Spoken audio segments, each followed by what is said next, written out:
Buenos dias, bom dia a todos. Eu sou o Fábio Veiga, presidente do Iberojur. Estamos aqui na Universidade da Marinha Mercante, Universidade da Marina Mercante, em Buenos Aires, no nosso quinto Cibenjur e também no evento de curso internacional sobre os direitos fundamentais. Nós unimos os dois projetos num único projeto. Queria agradecer a presença de todos os participantes que estão presencialmente aqui em Buenos Aires e também os colegas que estão online e aqueles que irão assistir essas palestras e as aulas no futuro. Hoje temos aqui um painel de ponências plenárias, são as palestras plenárias Direitos Fundamentais e Comparado Europeu. É um painel de luxo, composto por grandes colegas e amigos. Vou comentar brevemente, né? Os quatro colegas e amigos que estão. O professor Camilo, está aqui do meu lado. Depois temos a professora Maria do Rosário, que está em Porto, no Portugal. E a doutora Camila Benevides, em Roma, na Itália. E a doutora Vincenza Conti, em Salerno, Itália. Considerando que nós temos 2 horas para esse painel, mais ou menos cada palestrante aí tem meia hora para falar. E eu penso que se vocês falarem 20 minutos, sobraria 10 minutos para algum debate.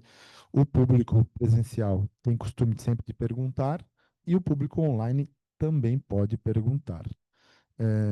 Também pediria depois para a Camila fazer uma breve introdução agora em italiano, porque a Vincenza está aqui na sala, e comentar sobre o painel de 2 horas, cada um tem 30 minutos, e pode falar 20 e poucos minutos e dar um tempo para as respostas. Camila, bem-vinda, por favor.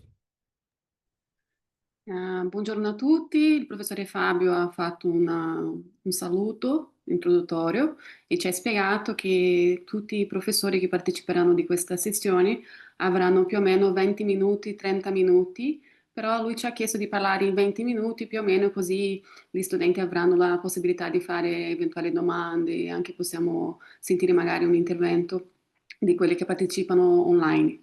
Quindi, caso ci siano dubbi, posso anche scrivere qua sulla chat per spiegare le informazioni.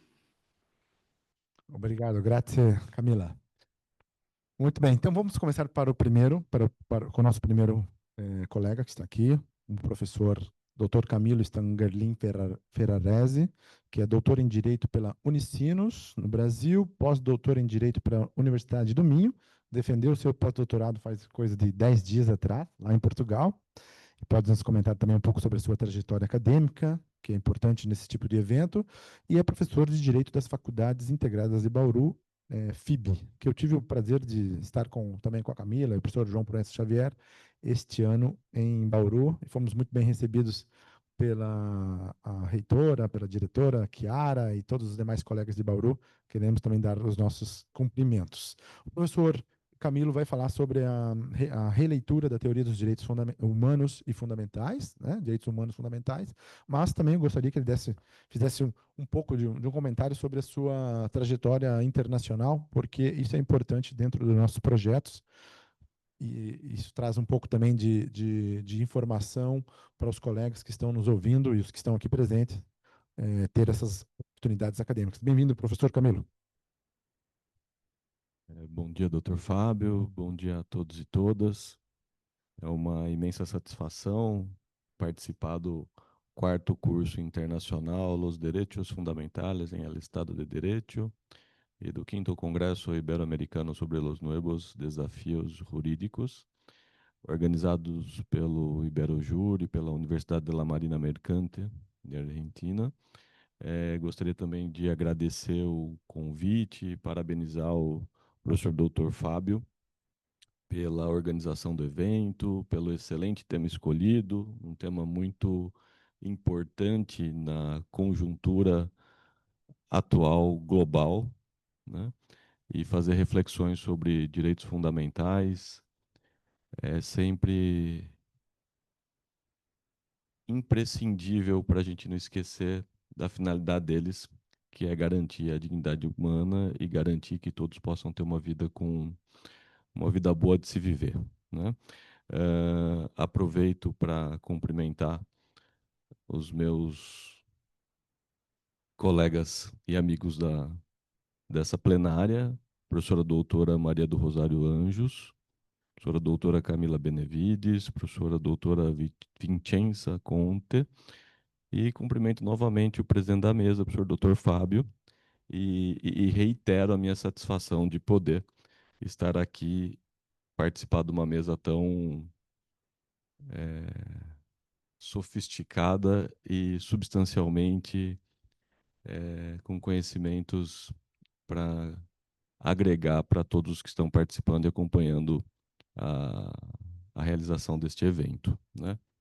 Bom, a temática que eu vou abordar nesses 20 minutos que eu tenho para falar com vocês é uma tentativa de se pensar uma nova perspectiva dos direitos humanos fundamentais, né? Então, por isso a proposta do tema, a releitura da teoria dos direitos humanos fundamentais. Antes de avançar, a pedido do professor Fábio, e aproveito aqui também para destacar a importância desses eventos que o Dr. Fábio organiza para estímulo da pesquisa científica em direito, para estímulo de que novos pesquisadores, investigadores se dediquem na carreira acadêmica, na importância da internacionalização e compartilhamento do conhecimento para a construção de um pensamento crítico jurídico que de fato possa transformar a sociedade, né? Porque o conhecimento, ele, quanto mais compartilhado, mais rico. Porque a partir do compartilhamento e do diálogo entre os pesquisadores é que a gente pode chegar a respostas jurídicas adequadas para esses desafios globais que se colocam, seja no meio ambiente, seja a partir das novas tecnologias e a inteligência artificial, seja por conta de um cenário um tanto conflituoso em escalada global, né? Então, o professor Fábio é sempre muito atencioso com os jovens investigadores. Eu pude presenciar isso quando estive em Portugal e eu gosto, sempre que estamos juntos, de relembrá-lo, né, da importância do papel que ele tem em abrir portas e em receber os jovens investigadores, os novos investigadores que chegam, né, e muitas vezes sem saber ao certo os caminhos a trilhar, e o professor Fábio sempre muito atencioso, muito acolhedor, um verdadeiro professor para ajudar esses alunos que desembarcam na Europa ou aqui no Brasil, buscando ser pesquisadores ou professores na área do direito e precisam de orientação para encontrar o caminho, né? Para encontrar o caminho correto, sem que se percam nessa jornada tão rica que é a docência e a investigação, né? Então, nessa perspectiva, da internacionalização e da experiência que eu tive na Universidade do Minho, eu passei num concurso em 2022 para ser pesquisador doutor no Centro de Justiça e Governação da Escola de Direito da Universidade do Minho, e o projeto pelo qual eu fiz parte chamava Smart Citizen Law e tinha como finalidade realizar uma pesquisa empírica no norte de Portugal para identificar as necessidades que as cidades portuguesas do norte tinham para se transformar em cidades inteligentes.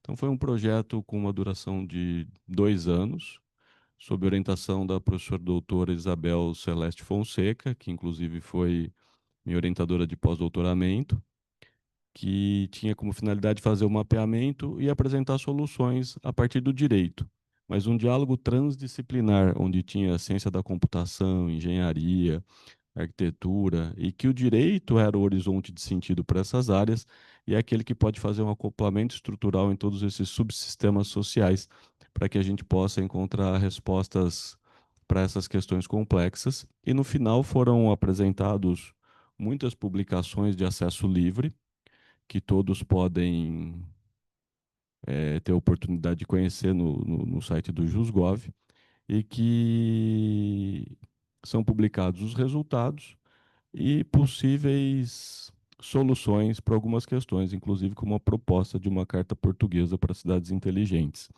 Foi uma experiência muito, muito rica, né?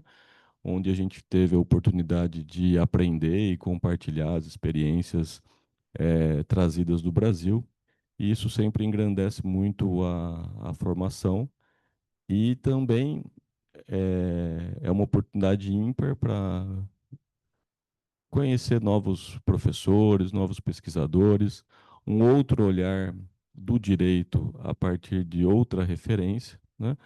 E que essa construção sob muitos olhares faz com que a gente consiga ter uma ciência jurídica mais sofisticada e mais adequada para os tempos atuais, né? E nesse contexto, eu voltei para o Brasil em 2023, sigo vinculado como investigador no JusGov, na Universidade do Minho, e no Brasil eu sou professor e coordenador do curso de Direito das Faculdades Integradas de Bauru, na cidade de Bauru, no interior de São Paulo. E acho que dou os parabéns para todos que aqui estão, né, participando presencialmente ou virtualmente, e que desejam e se interessam por essa carreira acadêmica da investigação, da pesquisa científica em direito, que é tão importante para que a gente possa ter doutrinas sérias e de qualidade para melhorar a qualidade dos provimentos jurisdicionais, para melhorar a qualidade da vida das pessoas, para que o direito possa atender a sua função enquanto ciência de estudo das normas jurídicas, mas também enquanto instrumento de transformação da sociedade, né? E já passando para o tema, tá. E já voltando para o tema da palestra, né? Acho que já tomei boa parte do tempo que eu tinha para falar. Uh, por que a gente faz uma releitura da teoria dos direitos humanos fundamentais? E aqui é importante a gente fazer a primeira consideração. Não se pretende com essa apresentação nem esgotar o tema, nem apresentar soluções ou uma única solução, mas sim instigar a reflexão sobre a necessidade de se pensar os direitos fundamentais e os direitos humanos. Segundo ponto, por que é tão importante a gente pensar nessa perspectiva? Porque temos que olhar em como realizá-los concretamente na vida das pessoas, ou tecnicamente, de que maneira que a gente assegura eficácia social ou efetividade aos direitos humanos fundamentais. E o terceiro ponto é que há uma distinção doutrinária sobre direitos fundamentais e direitos humanos. Mas, para a abordagem apresentada hoje, nós vamos tratá-los como direitos humanos fundamentais, como similaridade de conceitos, sem essa distinção do direito constitucional com o direito internacional. E para encontrar a reflexão a partir dessa temática, que se alinha com a proposta do evento que o Dr. Fábio organizou aqui na cidade de Buenos Aires, nós vamos falar um pouquinho dos direitos humanos fundamentais, a sua evolução, a sua natureza jurídica, depois apresentar uma possibilidade de um outro olhar a partir de um câmbio da análise abstrata para a análise concreta, e, por fim, pensar ou trazer duas reflexões sobre uma outra perspectiva para aumentar ou garantir a eficácia social desses direitos. Por isso que é a possibilidade ou a impossibilidade de eficácia social, de mais eficácia social ou mais efetividade.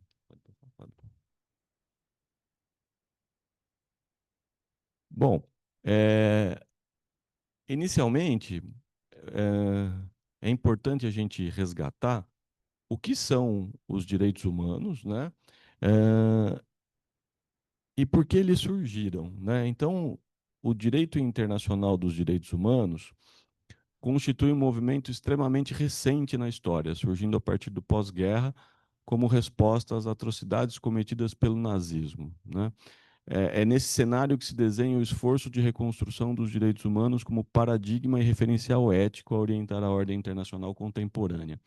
Então, a professora Flávia Piovesan traz, numa primeira análise, que é um movimento no pós-guerra, e é a primeira vez que se utiliza a nomenclatura de direitos humanos, após todas as atrocidades que ocorreram durante a Segunda Guerra Mundial, especialmente praticadas pela Alemanha, né, em relação ao Holocausto, né? Então, olhar para o que o ser humano foi capaz de realizar naquele momento fez com que existisse uma parada, uma perplexidade e uma necessidade de estabelecer marcos jurídicos, ainda que como um movimento ou um soft law, que estabelecesse critérios e condições para que a gente pudesse ser mais humano, né?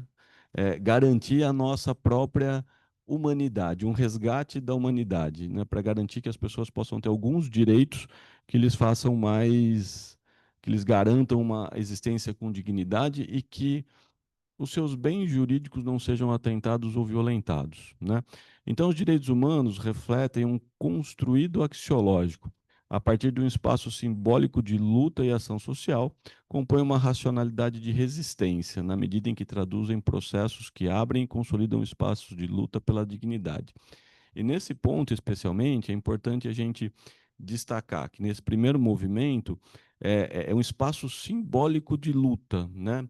Simbólico por quê? Porque tem uma simbologia de que há uma constante reivindicação por mais direitos, uma constante reivindicação para a garantia desses direitos, os quais a vida, a liberdade, a igualdade, né?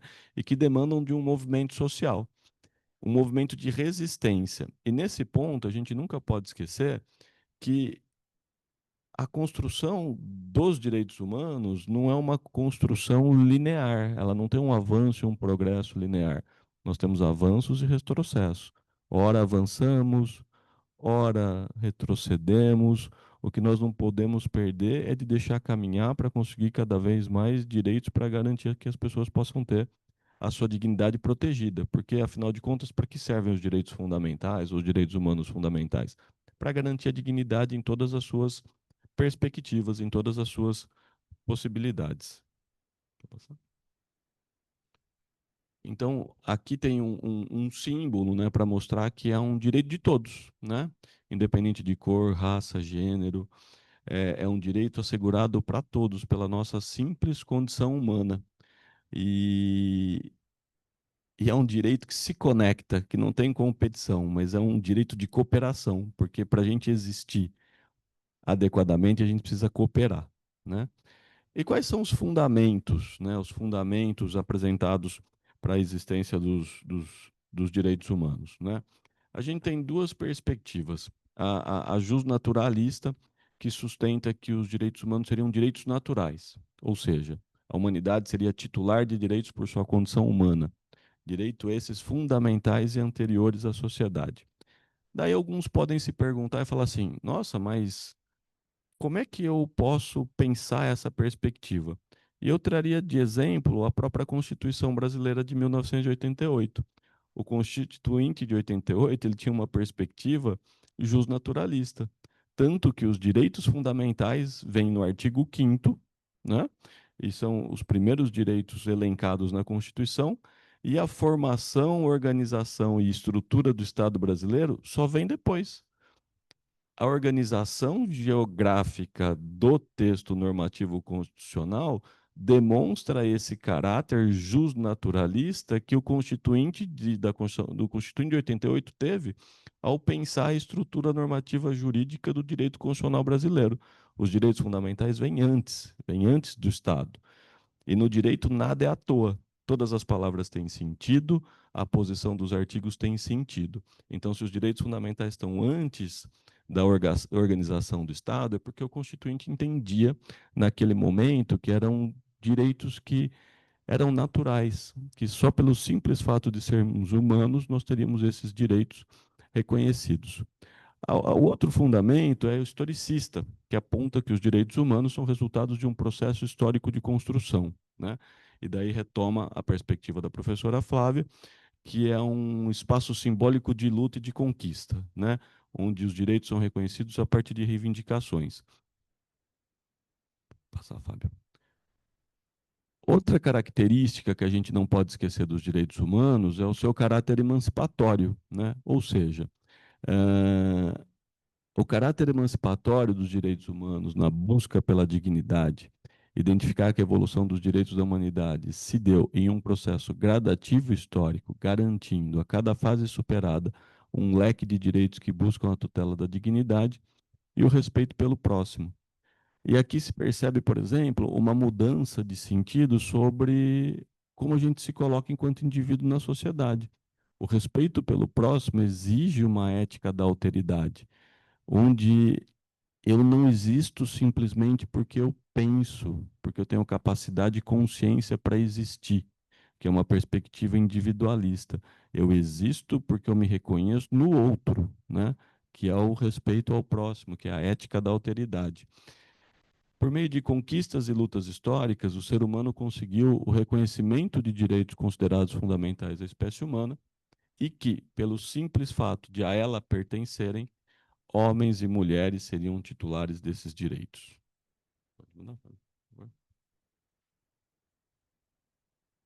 Aqui é o símbolo dos direitos humanos feitos com mãos, né? Que mostram essa necessidade de a gente estar junto, né?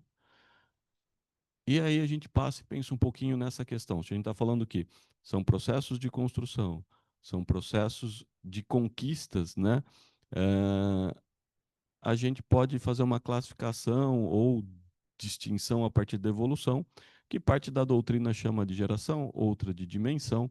Também não vamos entrar nessa questão teórica da distinção sobre o porquê se adotaria como critério de classificação dimensão ou porquê se adotaria como critério de classificação geração dos direitos fundamentais ou geração dos direitos humanos, mas aqui é importante somente para a gente fazer e demonstrar de que maneira que esses direitos foram surgindo, qual a finalidade dele, exemplificar quais seriam e para que servem, né?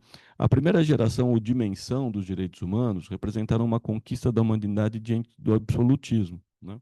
Então, os direitos humanos surgem como reação à resposta aos excessos do regime absolutista, ao regime das monarquias absolutistas europeias, né? Então, essa geração de direitos fundamentais ou direitos humanos de primeira geração, também conhecidas como liberdades públicas, elas têm como característica marcante uma abstenção estatal. Então, é uma ordem para que o Estado não interfira na vida do ser humano. É uma ordem para que o Estado respeite as liberdades individuais de cada ser humano, porque sem esse respeito a gente não tem possibilidade do direito à vida, né? Então aqui a gente coloca as liberdades públicas enquanto existenciais, o direito à vida, o direito à liberdade, o direito à livre manifestação do pensamento, né?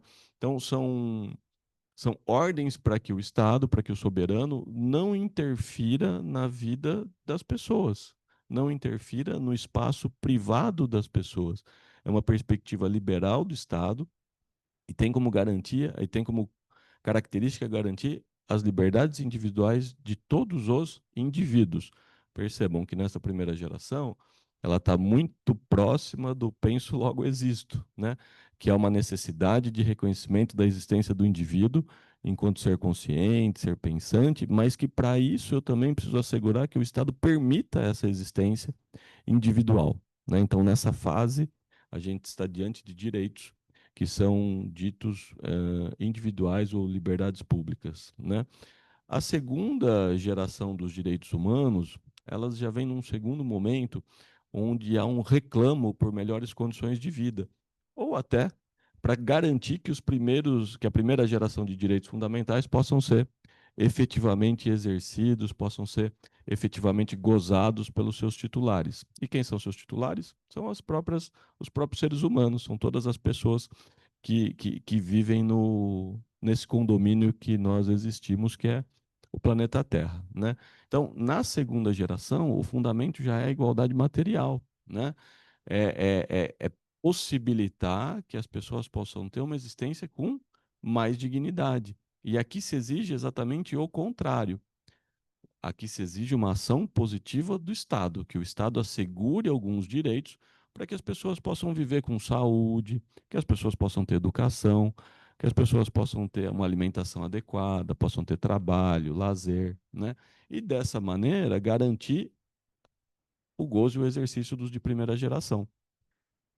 É interessante destacar que são dois momentos históricos e que, de certa maneira, vão demonstrando esse processo simbólico de lutas e reivindicações, né? Então, não são direitos dados, são direitos conquistados. E ainda que seja adotada a teoria justnaturalista, o seu reconhecimento e a sua garantia e eficácia social depende desse reclamo, depende desse período de luta, né? E esses direitos de segunda geração também são chamados de direitos econômicos, sociais e culturais. E aqui está o problema, porque normalmente a maior parte da doutrina e do, do da atuação jurisdicional para garantir a efetividade desses direitos entendem muitas vezes que esses direitos são normas programáticas, sem uma eficácia social plena ou efetiva, que dependem de regulamentação, diferentemente dos de primeira geração, que são os direitos liberais.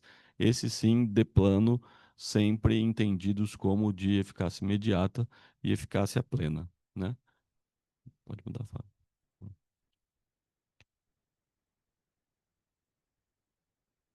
O... Antes de falar sobre os de terceira geração, é importante a gente fazer um recorte muito rápido da origem desses direitos de segunda geração, porque boa parte da doutrina se esquece em que momento, em qual local esses direitos surgiram, né? E recentemente eu andei lendo uma doutrina nova e não tenho encontrado a fonte, professor Fábio. E estando aqui na Argentina e reconhecendo a importância da União Latino-Americana enquanto construção do conhecimento jurídico, enquanto espaço de proteção do meio ambiente e de uma área em paz no mundo, né? A gente não pode esquecer, a gente não pode olvidar que os direitos sociais eles surgiram ou foram inspirados em 1917 pela Constituição Mexicana. E muitas vezes a gente encontra o referencial teórico de que foi a Constituição de Bonn que teria sido a inspiração ou o reconhecimento jurídico dos direitos de segunda geração, os direitos econômicos, sociais e culturais. Mas não, Bonn se inspirou na Revolução Mexicana e na Constituição de 1917. Então é da América Latina para o mundo que vem esse primeiro reconhecimento dessa nova geração de direitos, né? A terceira geração de direitos fundamentais ou de direitos humanos, elas surgem no pós-guerra, né? E elas transcendem essa perspectiva. Enquanto a primeira geração se preocupa com os direitos individuais e a segunda se preocupa com uma existência coletiva, a terceira tem um ideário de transcendência. Ela transcende a individualidade, ela transcende a coletividade e ela pertence a toda a humanidade. Também são chamados de direito de solidariedade. E é por isso que eles surgem depois da Segunda Guerra, porque são direitos que exigem como fundamento uma solidariedade humana e desenvolvimento, né? Também são denominados como direitos de fraternidade, trazem como nota distintiva o fato de se desprenderem da figura do homem indivíduo como seu titular e destinando-se à proteção de grupos humanos, caracterizando-se consequentemente como direitos de titularidade coletiva e difuso, né? Então é o direito à paz mundial, o direito ao desenvolvimento, o direito ao meio ambiente ecologicamente equilibrado, o direito ao patrimônio comum da humanidade. São direitos que a gente não pode identificar claramente quem é o seu titular, porque é toda a humanidade é seu titular, né? Então, o direito à paz é um direito humano? Sim, sem dúvida, o direito à paz é um direito humano. O direito ao desenvolvimento é um direito humano? Sim, o direito ao desenvolvimento é um direito humano.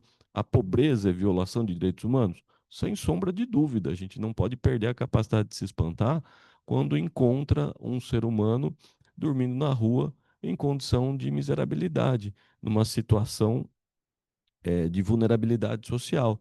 Isso não é normal e nem é natural, isso é violação de direito humano, né? Então, os direitos de terceira geração se distinguem dos demais porque transcendem essa esfera individual e irradiam por toda a humanidade ou coletividade, na maioria das vezes indeterminada. Ainda no cenário de novos direitos e novas dimensões de direitos humanos, a globalização política na esfera institucional permitiu o surgimento ou reconhecimento dos direitos de quarta geração, porque a humanidade não para, né? Desenvolvimento tecnológico, novas complexidades sociais, né? E os de quarta geração são os direitos à biotecnologia, bioética, a regulação da engenharia genética, o direito à democracia, o direito à informação e o direito ao pluralismo, né? E aqui eu vou destacar dois pontos que depois vão se interligar lá na frente. O direito à democracia. E aqui se pensa no democracia direta, com a participação de todos e todos nos processos de tomada de decisão. Ok? E o pluralismo, que é o reconhecimento de outras fontes jurídicas além do Estado.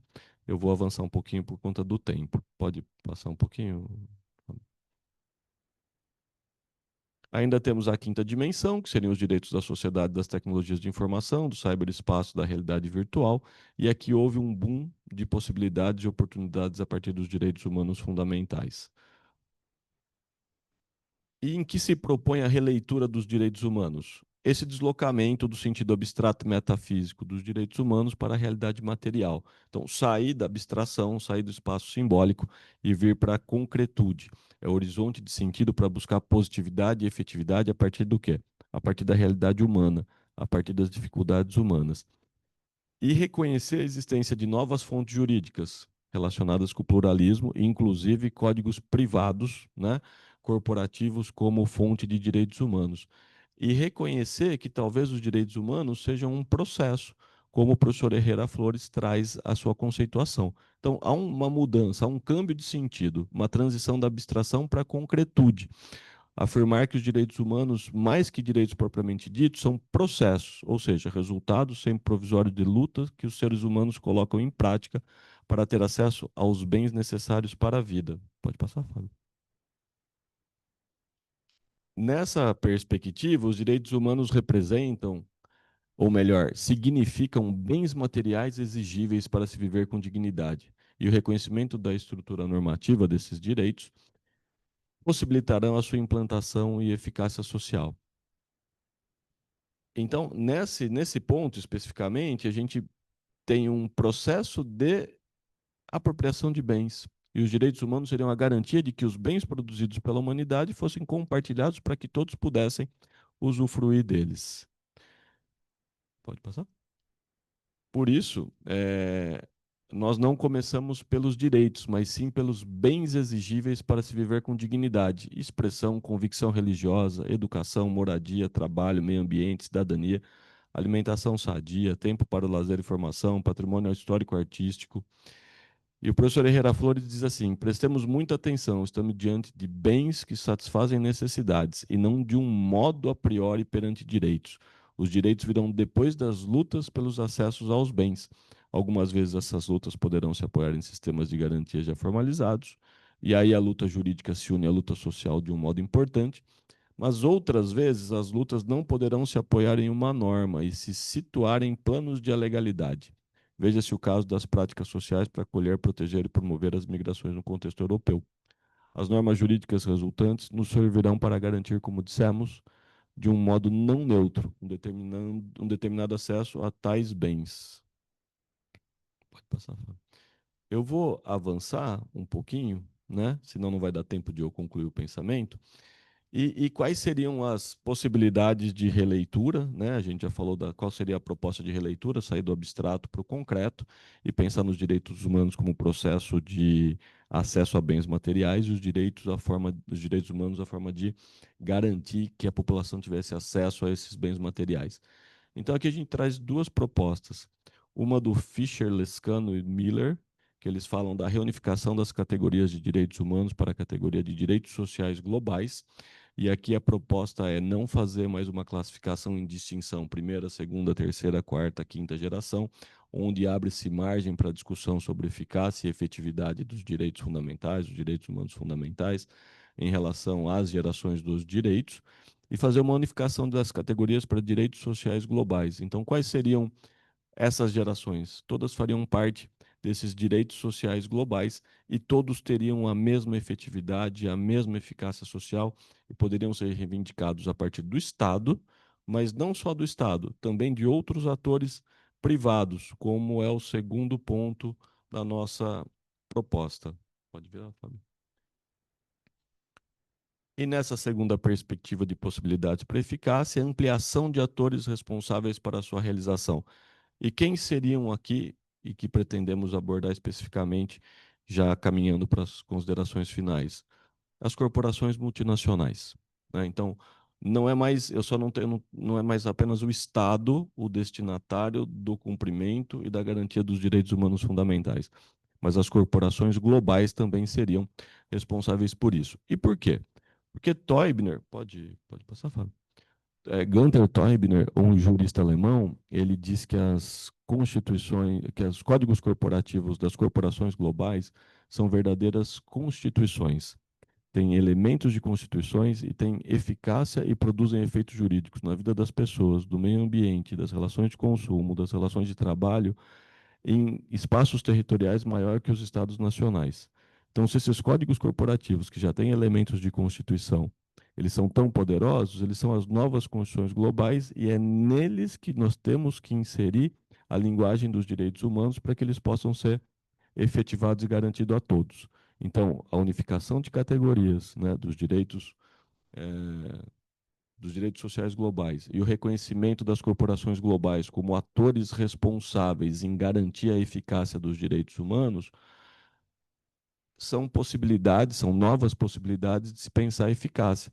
E tudo isso está relacionado com o quê? Com pluralismo jurídico, onde eu reconheço a possibilidade de fontes jurídicas além do Estado, eu reconheço a eficácia jurídica dos códigos corporativos, que são códigos privados, né?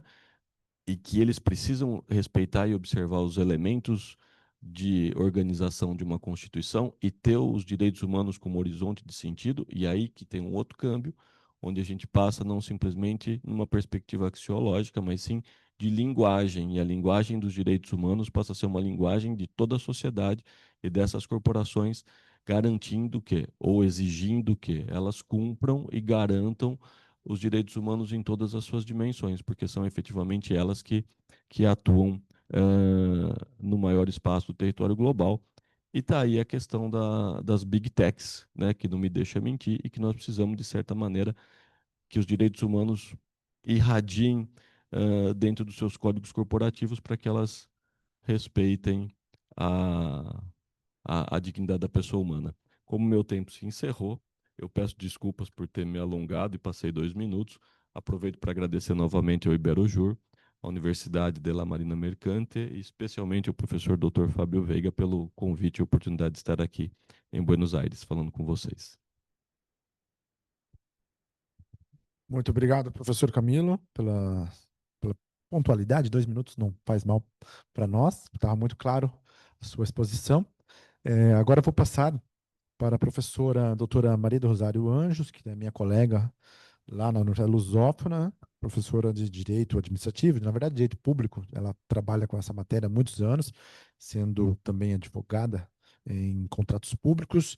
É professora na graduação, no mestrado e no doutorado da Universidade Lusófona.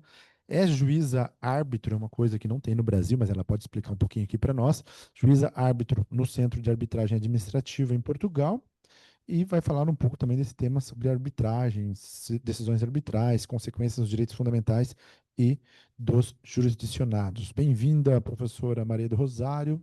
Te dou a palavra. Olá, muito boa tarde a todos. Obrigada, professor Fábio, pela gentileza da apresentação e pelas palavras iniciais.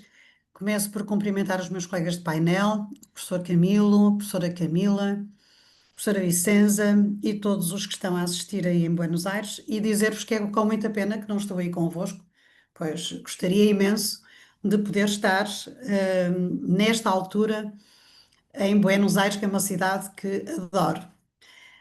Agradecer à Universidade de Marinho Mercante e parabenizá-la pela organização, juntamente com a Iberojur, deste evento tão importante. Eu vou tentar partilhar convosco a minha apresentação. Vamos ver, espero que seja bem sucedida nessa intenção.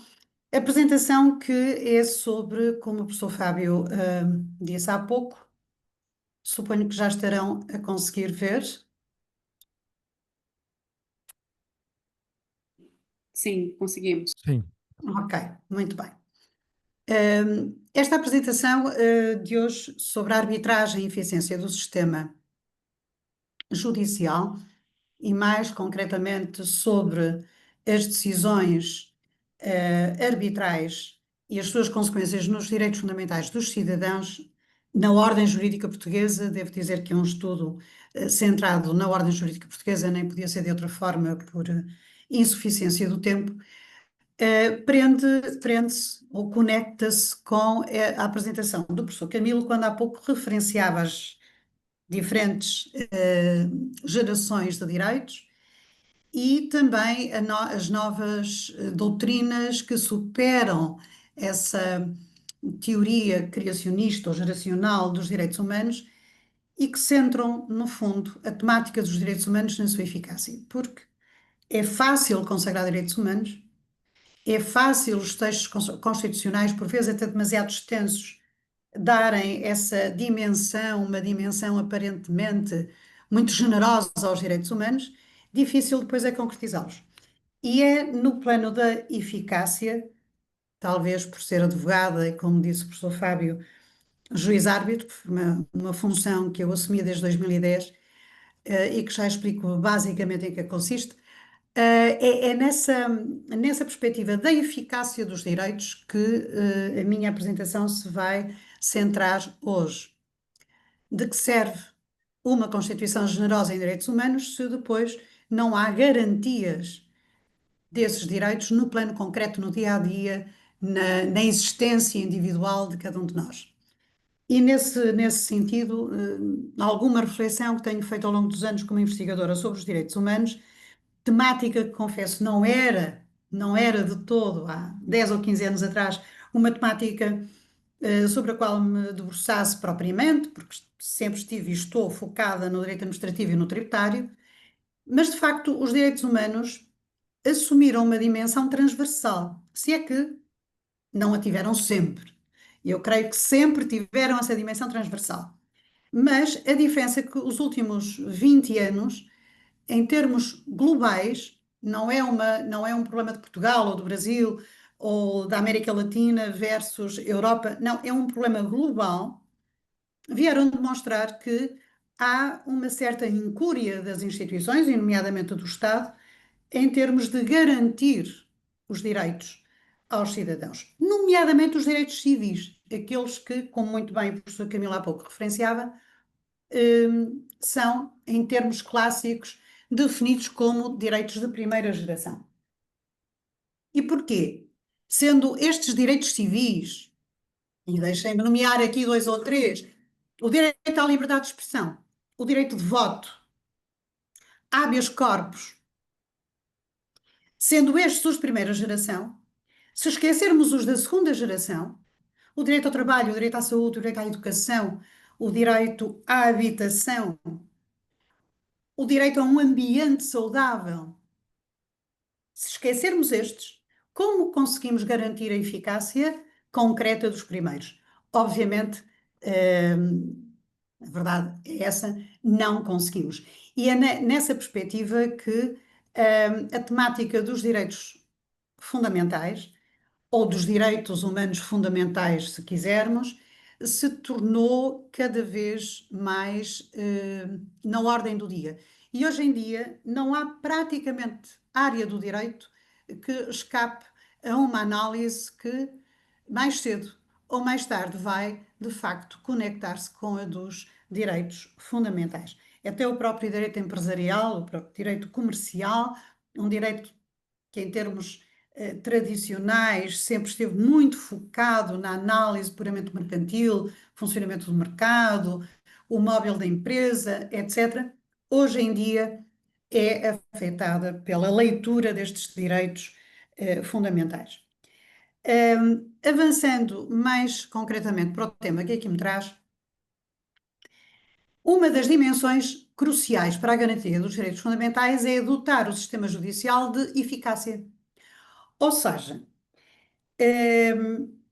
nós podemos afirmar o direito civil, primeira geração, de acesso à justiça e a uma decisão justa e celer quer dizer em tempo útil, sobre qualquer litígio que afeta a nossa vida.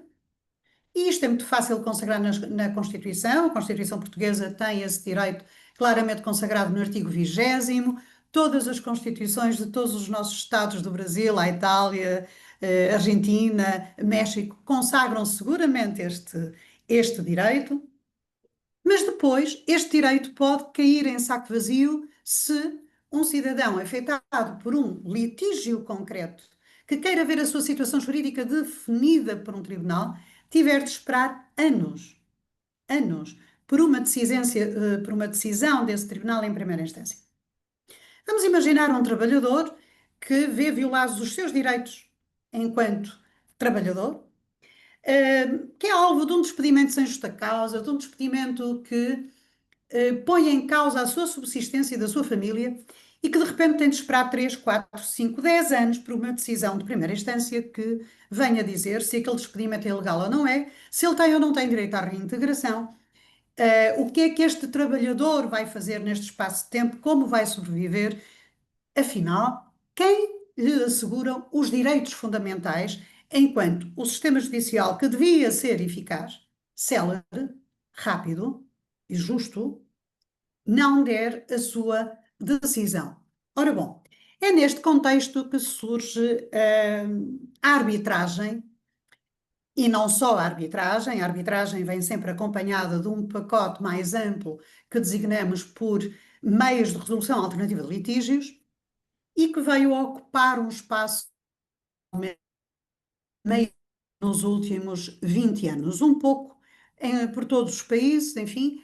Em Portugal, eu situaria esta ampliação da importância do recurso à arbitragem nos últimos 20 anos. Claro que a arbitragem entre nós é muito mais antiga do que isto, mas os últimos 20 anos caracterizam-se por uma ampliação da arbitragem enquanto recurso acessível a áreas do direito que até então não era sequer possível o recurso à arbitragem como alternativa ao Tribunal Judicial. E a minha conversa hoje é essencialmente para desmistificar muito do que se diz sobre a arbitragem. Claro que cada país tem a sua própria tradição. Em Portugal, quando se fala de arbitragem, a conversa vem sempre muito acompanhada de uma carga ideológica muito forte. Porquê? Porque o acesso à justiça é um daqueles direitos de primeira geração que, nos termos da nossa Constituição da República, de 1976, está garantida na primeira parte da Constituição, que trata dos direitos, liberdades e garantias fundamentais. E nesta parte da Constituição, de facto, faz uma separação entre os direitos civis tout court, entre eles o direito de acesso ao direito, artigo 20, e os direitos económicos, sociais e conexos, que vêm depois, embora no mesmo grande capítulo da Constituição, a partir dos artigos 33, 34 da Constituição. Portanto, nós estamos a falar, em termos de eficácia e de acesso aos tribunais, de um direito fundamental de primeira geração, não há qualquer dúvida quanto a isto. Porém, uma realidade que nós temos de perceber é que é uma consequência lógica da democracia o aumento do litígio. Porquê? Porque em países de regimes ditatoriais, não democráticos, obviamente se recorre muito menos ao litígio, por medo, por temor. Desde logo porque as pessoas não se sentem confortáveis em litigar, porque sabem que litigar significa ir para o tribunal. Os tribunais são órgãos de soberania. Nas ditaduras são um braço armado, sem armas, mas contudo um braço armado da ditadura que controla os países. E nós temos exemplos atuais disso. Onde é muito fácil instrumentalizar e levar alguém ao tribunal acusada disto ou daquilo, apenas para lhe impedir a sua liberdade de ação. Ora, nas democracias, e Portugal é uma democracia desde 1974, enfim, nas democracias esse temor desaparece. Não desaparece logo, devo dizer. Não desaparece de imediato, mas desaparece. A realidade portuguesa caracterizava-se até então, até à entrada em vigor da Constituição de 76, por um sistema que ainda hoje temos, um sistema dual, com tribunais judiciais e tribunais administrativos e tributários, Portanto, eles não fazem parte da mesma magistratura, temos duas magistraturas distintas, e em que, até à Revolução e até à democracia, não há sombra de dúvida que a justiça administrativa e tributária era uma justiça condicionada, era uma justiça controlada pelo Estado, até então ditatorial, e por conseguinte nenhum cidadão, enfim, a não ser que de facto o seu poder económico lhe permitisse ousar questionar um ato tributário ou um ato administrativo, a verdade é que o comum dos cidadãos não pleiteava contra o Estado. E esta nota é muito importante para percebermos a explosão de contencioso que vai ocorrer em Portugal a seguir à Revolução. Como ocorreu em Espanha, depois da democracia após a morte de Franco. E como ocorre genericamente em todos os Estados que passam por esta transformação política. E dito isto, deixar desde já aqui uma nota que é também muito importante. Entre nós, em Portugal, a arbitragem tem sido alvo de alguns ataques com fundamentos que não são verdadeiros e por isso, neste meu diapositivo, o título um bocadinho provocatório é Mito versus Realidade. O grande mito da arbitragem. Dizem então a alguns que a arbitragem é uma justiça de ricos. A realidade comprova o contrário, não é uma justiça de ricos, é uma justiça à qual, neste momento, todos podem ter acesso. Normalmente os ataques à arbitragem vêm de setores, à direita como à esquerda, que são, sabemos bem, setores ideologicamente comprometidos com uma visão de poder autocrático, não com uma visão de poder democrático. Tocam-se os extremos e por isso muito do que se diz sobre a arbitragem, em Portugal e não só, mas em Portugal em concreto, é puro mito, não corresponde à verdade. Dito isto, Portugal consagra, e a própria Constituição de 76 consagra desde a primeira hora a possibilidade da existência de tribunais arbitrais. Basta uma leitura linear do artigo 209 da Constituição Portuguesa para perceber que temos tribunais judiciais cíveis, tribunais administrativos e tributários que têm como reserva a jurisdição dos litígios de natureza administrativa e tributária, como também temos tribunais militares e tribunais arbitrais. Portanto, a introdução de tribunais arbitrais está prevista na Constituição de 76 desde a primeira hora. E, efetivamente, já antes de 76, era possível recorrer à arbitragem. E é aqui que o mito começa a surgir. A arbitragem como meio de resolução alternativa de litígios, alternativa aos tribunais judiciais, tem um forte impulso a seguir à Segunda Guerra Mundial, fruto das convenções de Washington e de Nova Iorque, sob a égide da ONU, focadas na tentativa de liberalizar o comércio após a Segunda Guerra Mundial, como fator de desenvolvimento e de implementação de uma nova ordem mundial em que, pelos laços comerciais, as economias ficando interdependentes, tivessem, obviamente, as respectivas nações ou países menos propícias para a guerra. E a ideia é boa e, apesar de nos encontrarmos num momento tão difícil, não podemos negar que deu bons resultados e creio que continuará a dar, assim espero, porque de facto a economia une. A economia une.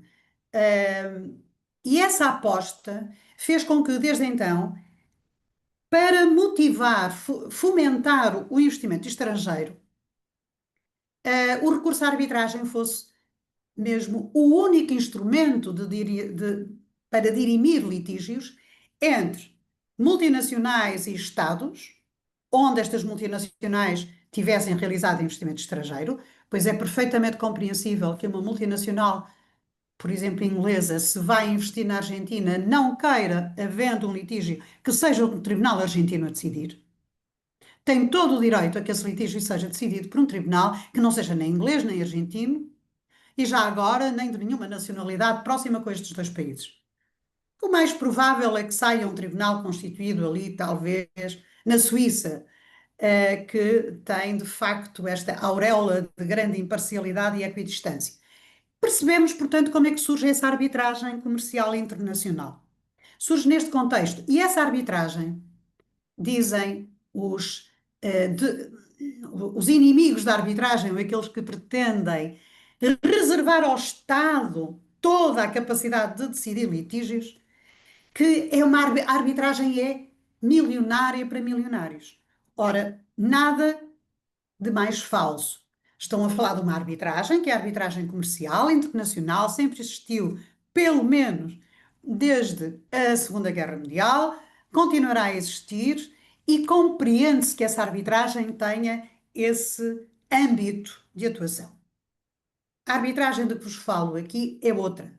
É uma arbitragem que, de facto, é de livre acesso a qualquer comum cidadão. E que, em alguns casos, é mesmo gratuita.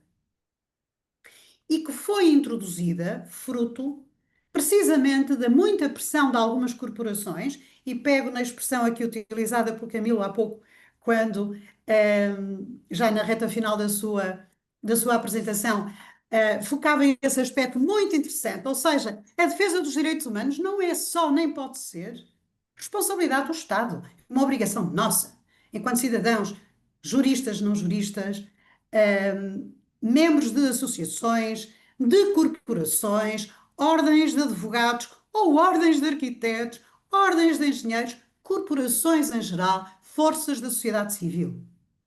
E esta é uma ideia fundamental para que nós, indivíduos, titulares dos direitos humanos, não fiquemos reféns do Estado, mesmo quando ele é um Estado democrático.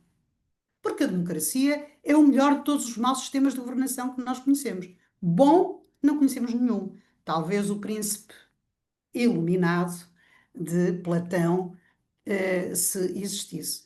Como é uma realidade inexistente, tudo o que nós conseguimos ter na prática, mesmo nas democracias, são governos eleitos e, naturalmente, com interesses, com lobbies e com as suas fragilidades. É normal, é isso a democracia. E é exatamente por isso que em democracia nós não podemos confiar apenas nos órgãos de soberania, as forças vivas da sociedade têm que exercer as suas responsabilidades. Ora, é neste contexto que a arbitragem surge como uma forma de garantir que os tribunais possam exercer melhor a sua função. Segundo o mito, a arbitragem é uma coisa que surge para combater os tribunais judiciais, porque eles são órgãos de soberania e pertencem ao Estado. Errado, erradíssimo, falso, pura demagogia. A arbitragem é um meio de resolução alternativa, um auxiliar da justiça que se pratica nos tribunais.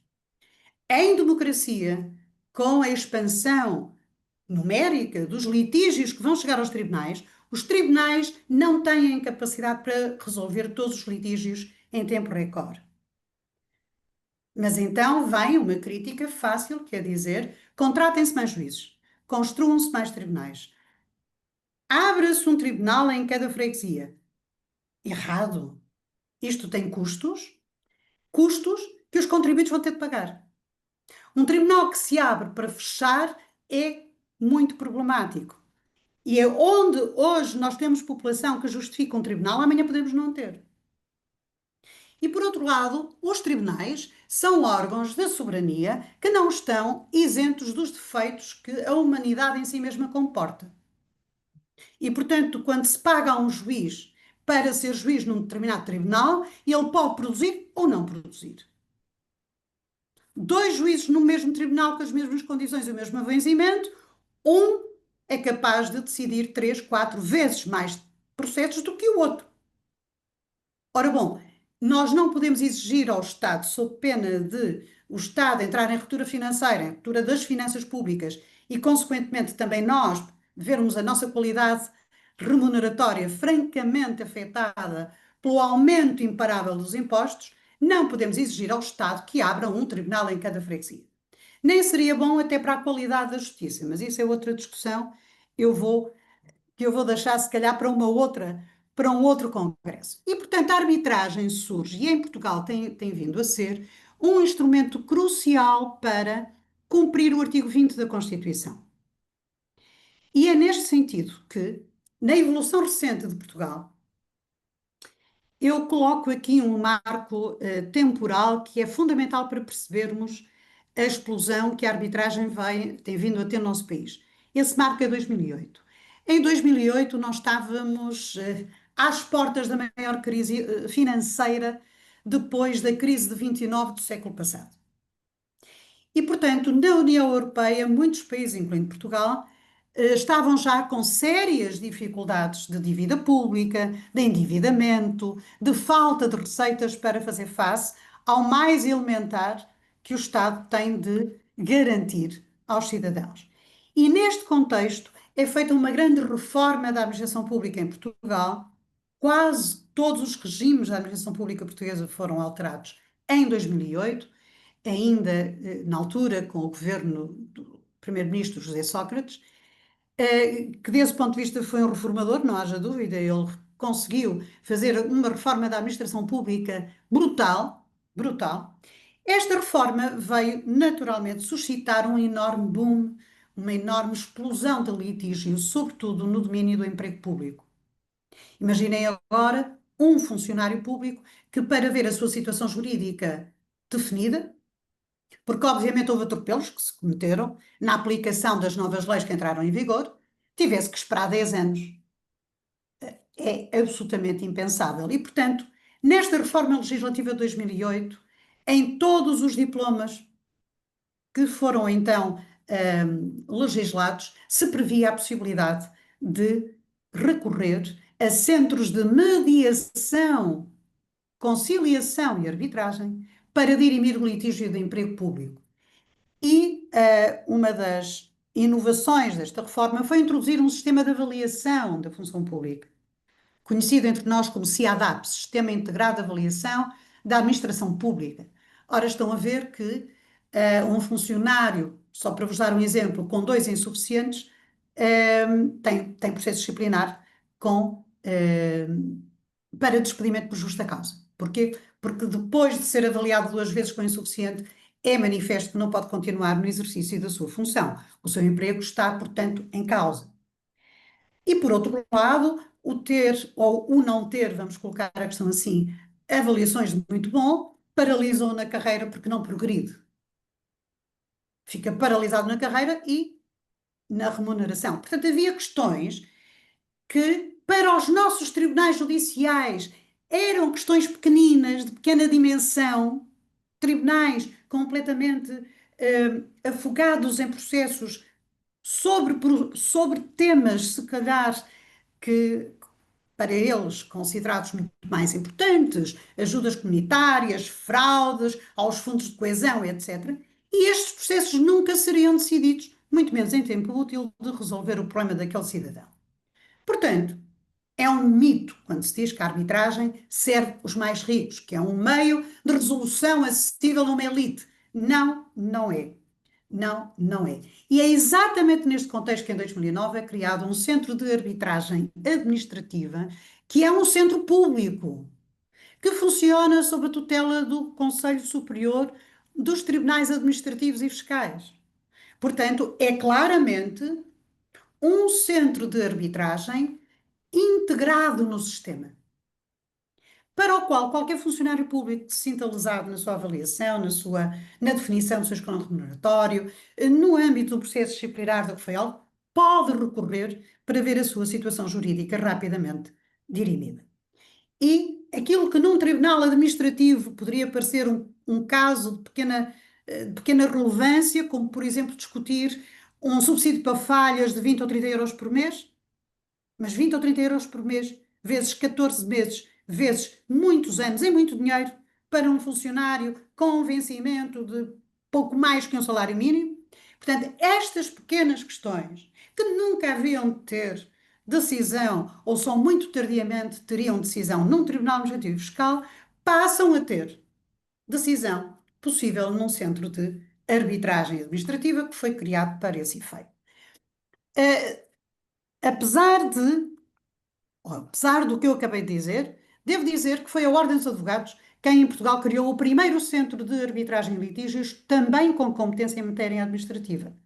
O Conselho Regional de Lisboa, que criou o CAL, Centro de Arbitragem e Litígios, em 2006. Portanto, desde 2006 que a Ordem dos Advogados se tinha posicionado já nesta luta pela eficácia dos direitos dos cidadãos face ao Estado, face a entidades públicas, face a empresas. Bom, depois, 2009, de 2009 até à crise financeira e à ruptura das finanças públicas portuguesas foi, enfim, um saltinho, um saltinho. Foi muito pouco tempo que intermediou entre a negociação do primeiro Plano de Estabilidade e Crescimento com a União Europeia, 2008, quarto Plano de Estabilidade e Crescimento com a União Europeia, em 2011, o governo caiu, fomos para eleições e há uma mudança de governo em Portugal, já sob a vigilância da Troika, ou seja, já numa situação em que as finanças públicas portuguesas estavam a ser controladas por FMI, Banco Central Europeu e Comissão Europeia. Neste contexto, a aprovação do último PEC, do quarto PEC, que leva depois à queda do governo, impôs, a União Europeia impôs a Portugal que Portugal fosse mais longe do que já tinha ido em matéria de arbitragem em direito público. Era necessário resolver um problema que Portugal tinha em matéria de justiça tributária. Qualquer processo de impugnação de um ato tributário em Portugal, até sentença em primeira instância, demorava em média, estes são valores de 2008, 10 anos. 10 anos para obter a primeira sentença. Nós temos um modelo de recurso que implica que depois da primeira possamos recorrer mais 2 vezes, eventualmente 3, se houver inconstitucionalidade arguída, porque em Portugal o recurso por inconstitucionalidade sobe por último. Não temos, como no sistema espanhol, o recurso de amparo que permite que as questões de constitucionalidade sejam mais rapidamente conhecidas. É condição, pois, de auxílio financeiro a Portugal que Portugal encontre uma solução. Porquê? Porque os investidores estrangeiros, quando confrontados sobre o porquê de não se sentirem, enfim, motivados para investir em Portugal, denunciavam como uma das principais causas a ineficácia da justiça portuguesa, ou seja, a morosidade da justiça. Morosidade associada a uma ou outra condição. E como vos dizia no início desta conversa, o facto de sermos um Estado de Direito na Constituição não quer dizer que sejamos um Estado de Direito pleno, no plano concreto, quando se discutem os direitos fundamentais de alguém, seja pessoa singular ou pessoa coletiva. Efetivamente, uma estratégia que Portugal usou nos anos, pelo menos 2006 até 2010, era a de conceder benefícios fiscais a investimentos estrangeiros, que uma vez que chegassem a Portugal, depois de terem investido, eram visitados pela inspeção tributária que havia de descobrir alguma irregularidade para retirar o benefício e promover liquidações de impostos chorudas, gordas, liquidações de impostos milionárias. E isto fazia ou criava uma ficção nas finanças públicas do país. Portugal estava falido, mas tinha milhões de impostos a receber dos seus cidadãos e das suas empresas, que estavam em tribunal impugnados, alguns por mais de 10 anos. E é neste contexto que a Troika obriga o Estado português a tomar uma medida que até hoje é única no espaço da União Europeia, que tem sido muito do agrado de investigadores brasileiros que se sentem, diria eu, muito atraídos pela nossa solução, mas, tanto quanto sei, no Brasil, depois de vários projetos de lei terem sido discutidos, ainda não conseguiram chegar a consenso sobre a introdução da arbitragem tributária. Pois bem, essa Professora, arbitragem desculpa, foi introduzida tem em mais 3 Portugal em minutos. 2010 e tem como resultado hoje, 2011, o Centro de Arbitragem começou a funcionar em matéria tributária. Hoje, representa 40% do litígio tributário em Portugal. De que arbitragem vos estou a falar? De uma arbitragem milionária para uma elite? Não.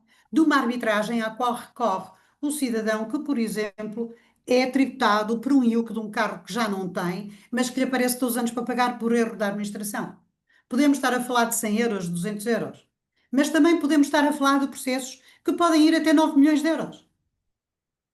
Mas sim, é uma arbitragem acessível a todos, até porque as custas judiciais, ou melhor dizendo, as custas arbitrais, rondam o mesmo nível das custas judiciais. Só são superiores nos processos de maiores montantes. A partir dos 2 milhões de euros fará alguma diferença e a taxa arbitral poderá ser um bocadinho superior à taxa do Tribunal Judicial. O que é que se ganha? Paga-se mais Professora taxa Refábio. arbitral, mas temos uma sentença em 6 meses. Ganhamos em celeridade. Bom, Professora e Refábio. eu vou aproximar-me para a conclusão, professor Fábio. Desta forma, a arbitragem tem servido em Portugal para garantir dois preceitos constitucionais que incorporam em si dois direitos fundamentais. Um deles, um direito fundamental de primeira geração, artigo 20, o acesso ao direito, e o outro, o direito à tutela jurisdicional efetiva, que não está consagrado na parte dos direitos e liberdades fundamentais, mas sim na parte da organização da administração do Estado, no número 4 do artigo 268. Nós temos, assim, a arbitragem como um instrumento fundamental para garantir o Estado de Direito, no plano da eficácia, da eficiência da justiça. Com alguns mitos que, como vos disse, não correspondem à verdade, os custos elevados. Hoje em dia, na arbitragem administrativa e tributária, os custos são absolutamente idênticos aos da arbitragem, dos tribunais judiciais, com exceção de uma arbitragem que essa sim continua a ser uma arbitragem diferente, porque é uma arbitragem totalmente voluntária, que é a arbitragem administrativa ad hoc e a arbitragem comercial ad hoc. Mas é por opção das partes. Portanto, se as partes escolhem ir por essa via, por que é que vamos criticar? E se preferem pagar uma justiça extremamente cara, mas ainda assim é esta a justiça que querem, pois não vejo quem saia prejudicado com isso. Uma última nota para vos dizer que, de facto, as vantagens que a arbitragem tem vindo a revelar no nosso país não se evidenciam só em processos de grande montante, evidenciam-se muito no plano concreto do pequeno processo que afeta a vida individual das pessoas singulares, quer no plano do emprego público, quer no plano do imposto, quer no plano da contratação pública, por exemplo. E também aí a evolução tem vindo a ser muito curiosa, porque sendo a arbitragem na sua origem algo de voluntário por natureza, nós temos introduzido no nosso sistema cada vez mais arbitragens obrigatórias. E há aqui aparentemente uma contradição nos termos do conceito de arbitragem. Pode uma verdadeira arbitragem ser obrigatória? Por exemplo, a arbitragem em matéria de direito de consumo é totalmente gratuita e é já obrigatória no âmbito dos serviços públicos e essenciais. Um consumidor em Portugal, até 5 mil euros, não pode discutir, por exemplo, a sua conta da energia ou a sua conta da água ou das telecomunicações num tribunal judicial. Está obrigado a propor o processo num centro de arbitragem de consumo. Quanto vai pagar? Zero. É uma arbitragem totalmente gratuita e que é suportada, quem suporta, quem financia estes centros são as empresas do setor que estão obrigadas por lei a financiar o funcionamento dos centros de arbitragem, as entidades reguladoras e o próprio Ministério da Justiça. E, portanto, por aqui se vê que a arbitragem está a desempenhar um papel de democratização no acesso à justiça. E Esta eu creio que é uma ideia fundamental a reter, enfim, da apresentação que aqui vos trago, porque com tantas inverdades que se dizem a propósito da arbitragem, porque se pensa sempre numa arbitragem que de facto era a arbitragem dos anos 50, dos anos 60, do século passado. Já não é essa arbitragem aquela que temos atualmente. E para concluir, o digital tem aqui um papel fundamental, porque um consumidor já não precisa de mandatário para reclamar a sua conta da energia ou das telecomunicações. Basta que tenha um computador e que tenha a capacidade de usar as ferramentas tecnológicas, entra no site do centro de arbitragem e faz a sua reclamação. E o próprio pedido arbitral vai ser redigido por um jurista do centro. Portanto, temos aqui de facto uma tentativa de tornar a justiça, pela primeira vez, acessível mesmo a todos. Por outro lado, a responsabilidade do Estado na indemnização por danos emergentes e lucros cessantes. Temos uma doutrina que nos últimos anos tem feito efetivamente muito sucesso nos nossos tribunais e nas nossas universidades, que é a doutrina da perda de chance, e que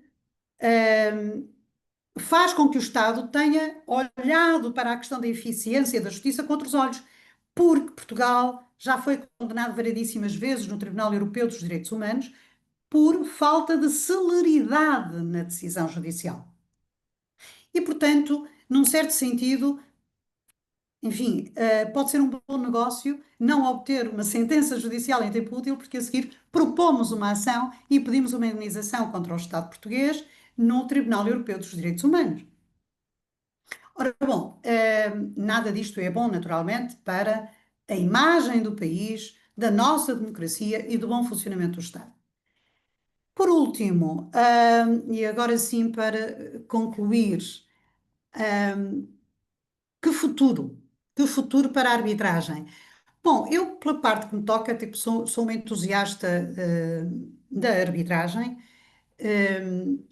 No caso, por exemplo, da arbitragem tributária, ela não é obrigatória para o cidadão. O cidadão, se quiser impugnar o imposto, vai para o Tribunal Administrativo na mesma. O cidadão contribuinte tem opção livre de escolher submeter o seu processo no Centro de Arbitragem Administrativo e Tributário ou num Tribunal Judicial. Mas a autoridade tributária, o Estado, está vinculado a acompanhar a vontade do cidadão. Quer isto dizer que um contribuinte que impugna no centro de arbitragem, a autoridade tributária está automaticamente vinculada ao centro de arbitragem. E devo dizer-vos que é sempre para mim um orgulho falar deste tema, porque sendo esta uma solução que Portugal adotou por obrigação, porque estávamos realmente numa situação de tal carência das nossas finanças públicas que não tivemos alternativa, é uma solução absolutamente genial do ponto de vista da eficácia e da defesa efetiva do acesso do cidadão à justiça.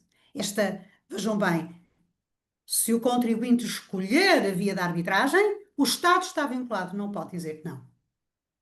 Bom, e eu julgo que soluções como esta, aliás, a introdução de arbitragens obrigatórias vulgarizou-se nos últimos anos, a arbitragem do desporto, a justiça desportiva, obrigatoriamente passa das federações desportivas para o Tribunal Arbitral do Desporto, esta arbitragem obrigatória, consumo, arbitragem obrigatória nos centros de arbitragem de consumo e, por último, na contratação pública, na reforma junto do nosso Código dos Contratos Públicos em 2018, introduziu-se a possibilidade, e muito bem, da entidade adjudicante se entender, na abertura de concurso público, escolher um centro de arbitragem como centro competente para dirimir qualquer litígio. E se o fizer, aquela empresa ou particular que se candidatar está a aceitar o recurso à arbitragem.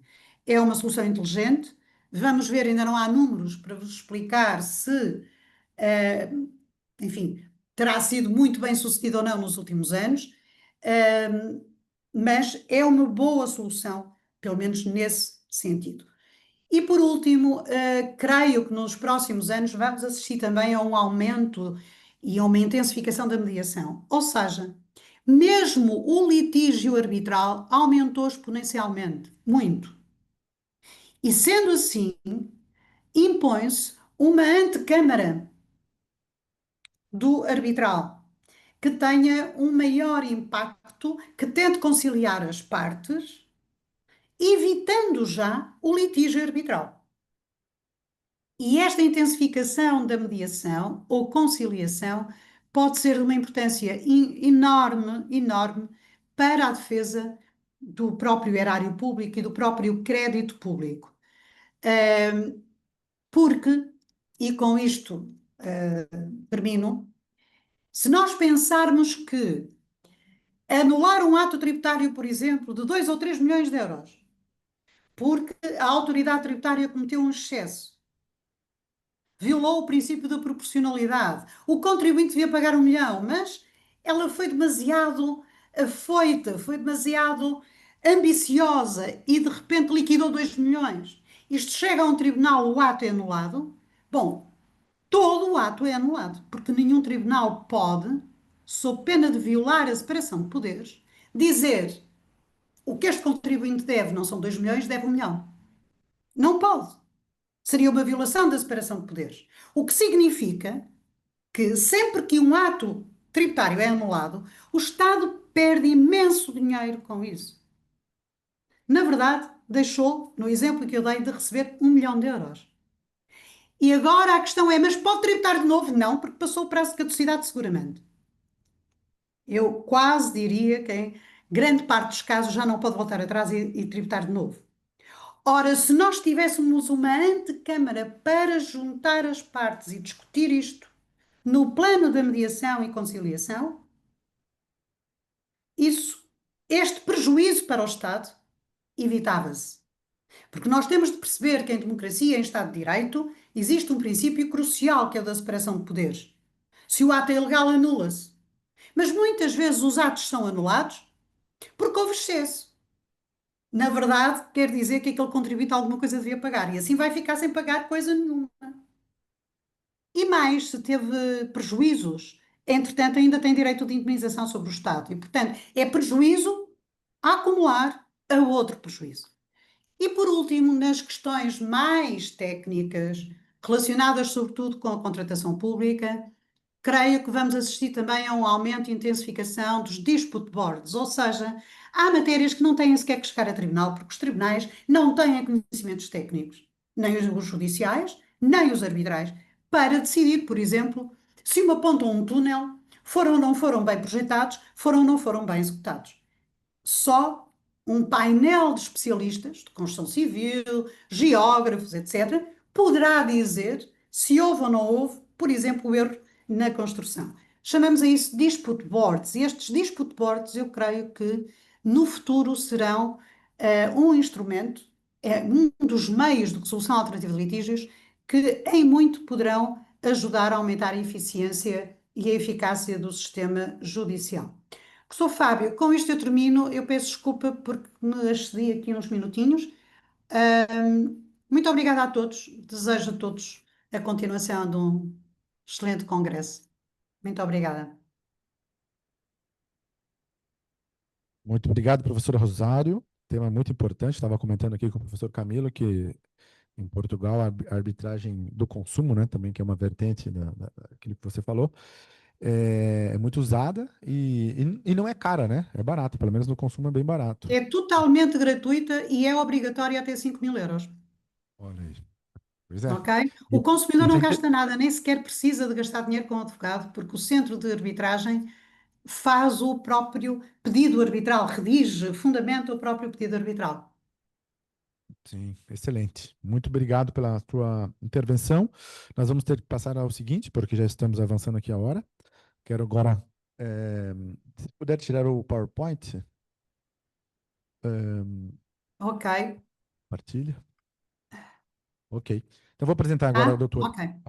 Ótimo. Para a professora doutora Camila Benevides, que é professora de Direito do Trabalho, na pós-graduação de Direito do Trabalho da PUC Paraná, é doutora em Direito do Trabalho pela Universidade Sapienza de Roma, com dupla titulação com a Universidade Federal de Santa Catarina, pós-doutoranda, ou tem contrato pós-doutoral, né, de Direito do Trabalho na Universidade Mercatorum de Roma, e muito ativa no Iberojur, é coordenadora da área de trabalho do Iberojur, colabora conosco em vários projetos há mais de 4 anos, e para mim é um prazer apresentá-la, porque já no ano 2023 esteve presencialmente aqui em Buenos Aires conosco, no ano 2024 veio a professora Rosário, então todos os anos nós temos aí a participação, já a terceira participação da Camila, e a segunda participação da professora Rosária. Então, doutora Camila, muito bem-vindo.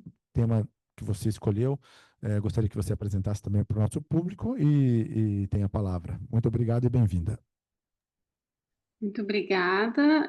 Primeiro eu vou só tentar compartilhar minha tela aqui para ver se funciona o PowerPoint. Peraí.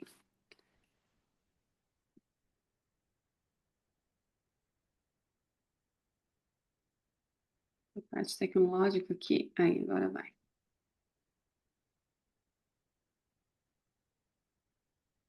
Vocês estão vendo?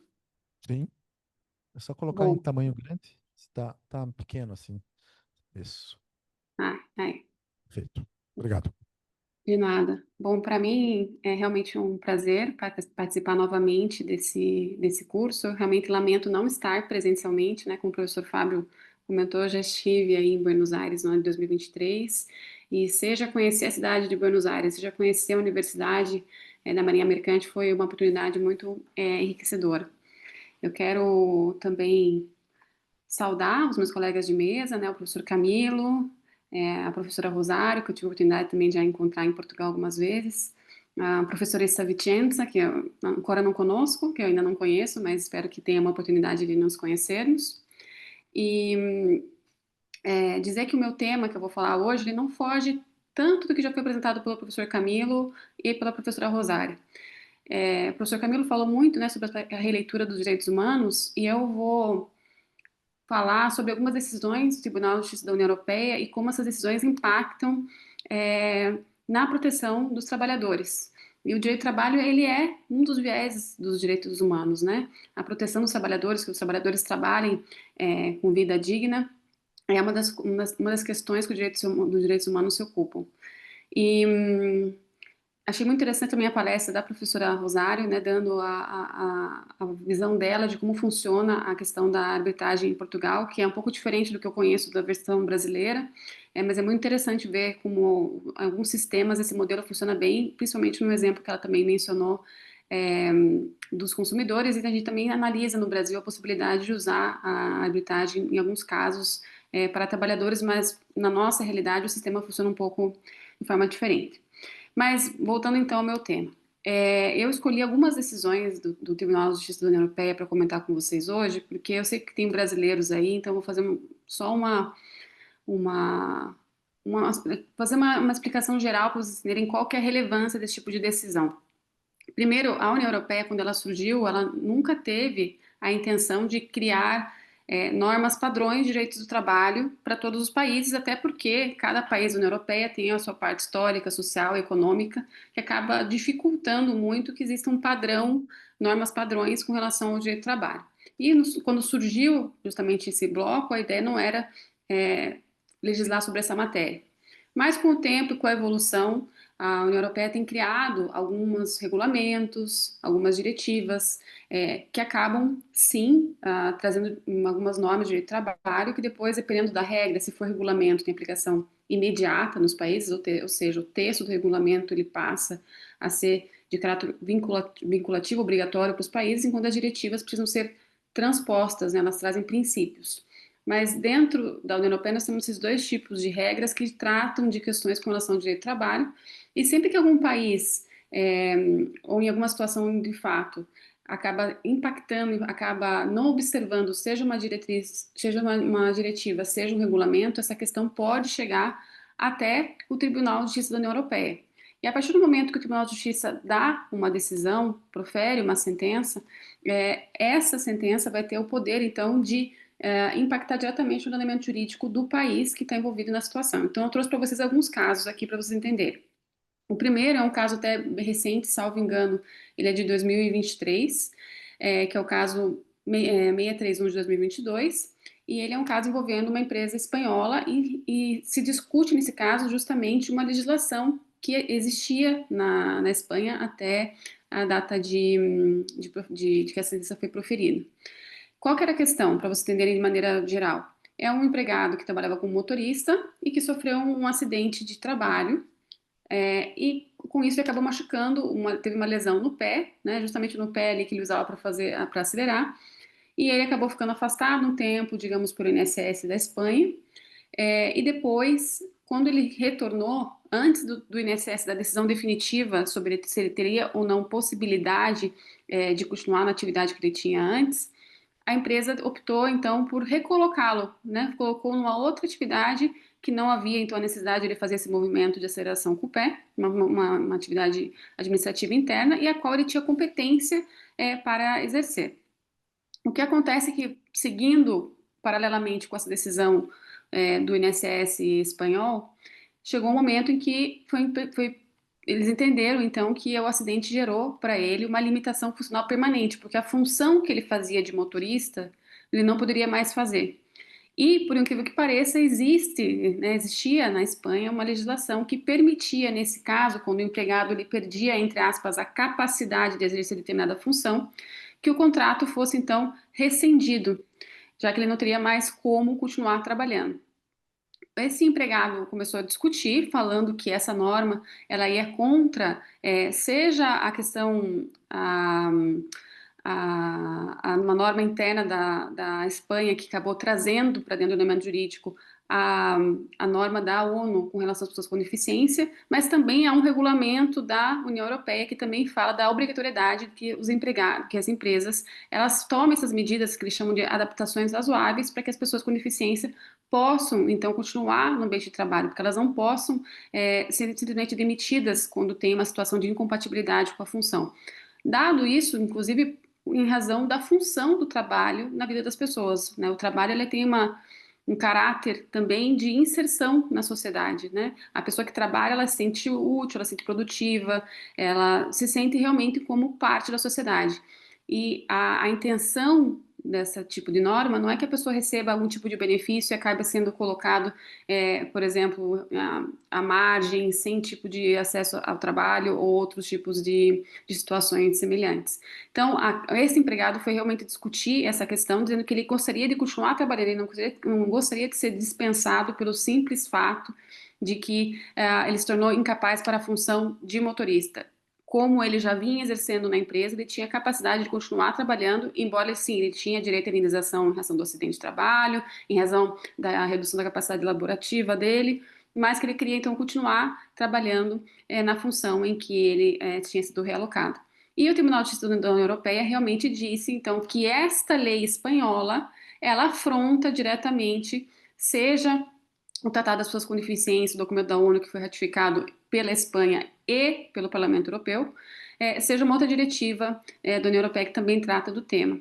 Então, essa decisão acabou trazendo um impacto diretamente na legislação espanhola, a partir do momento que foi entendido que aquele artigo, ele era, não se pode dizer, digamos, inconstitucional, mas ele afrontava normas supranacionais espanholas.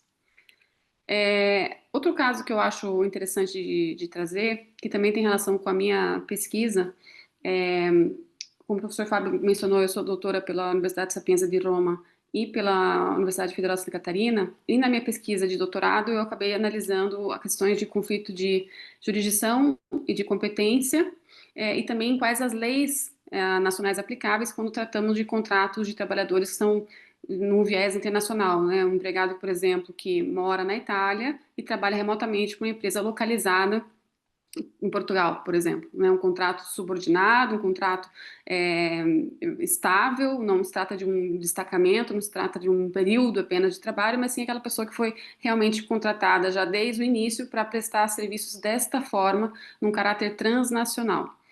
E atualmente, embora ao trabalho online, o trabalho teletrabalho e o trabalho remoto já seja uma realidade muito conhecida, inclusive antes da pandemia, mas a verdade é que a partir da pandemia os casos acabaram aumentando bastante, situações que vivem, pessoas que vivem nessa realidade. Eu sou um exemplo delas, por exemplo, né? Eu moro na Itália, trabalho na universidade italiana, mas eu também tenho algumas atividades no Brasil e trabalho remotamente.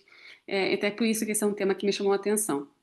Mas, como nós não temos ainda, como acontece muito frequentemente no direito, a legislação não acompanha a realidade fática vivenciada pelas pessoas, eu acabo trazendo alguns casos que o Tribunal de Justiça analisou, mesmo sendo empregados que trabalhavam fisicamente, mas para trazer uma análise, então, pegar esse caso e fazer uma análise comparada ou uma aplicação analógica para a situação que nós estamos vivenciando hoje.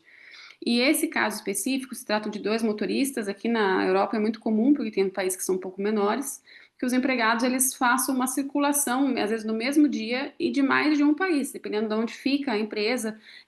Por exemplo, se for no norte da Itália, ele pode circular ali por vários 2 ou 3 países. E era justamente o caso desses 2 empregados, sendo que ele partia da sua residência na Itália, enquanto o outro ele partia da sua residência na Romênia. E o que acontece? Nesse tipo de contrato que é considerado internacional, geralmente as partes podem escolher dentro da União Europeia qual é a legislação que vai ser aplicável ao contrato, porém essa escolha não pode afastar aquelas normas não derrogáveis que seriam mais favoráveis ao empregado. E justamente essas normas não derrogáveis são aquelas que são relacionadas com o local da prestação de serviço. Mas quando existe, né, uma circulação, quando no mesmo dia o empregado passa por 2 ou 3 países diferentes, é difícil a gente entender qual é o local da prestação de serviço. Se no período da manhã ele está na Itália, depois está na França, depois está na Espanha, de noite, por exemplo, fica difícil a gente entender qual é realmente o local que ele precisava de serviço. Então, essa decisão ela nos traz algumas ideias de como que o legislador, o juiz nacional, pode fazer para fazer essa análise de qual seria o local da prestação de serviço. Ali ele fala, então, que deve ser observado qual que é o local da organização, da onde que partem as regras, da onde que partem as atividades, as ordens que aquele empregado vai cumprir, aonde ele termina e inicia a viagem, geralmente vai ser o local da residência dele, aonde se encontra o centro de direção da empresa e o controle das atividades. E se por acaso, por exemplo, no caso que eu falei para vocês, os empregados tinham escolhido a legislação romena, e eu coloquei entre aspas, já vou explicar por quê.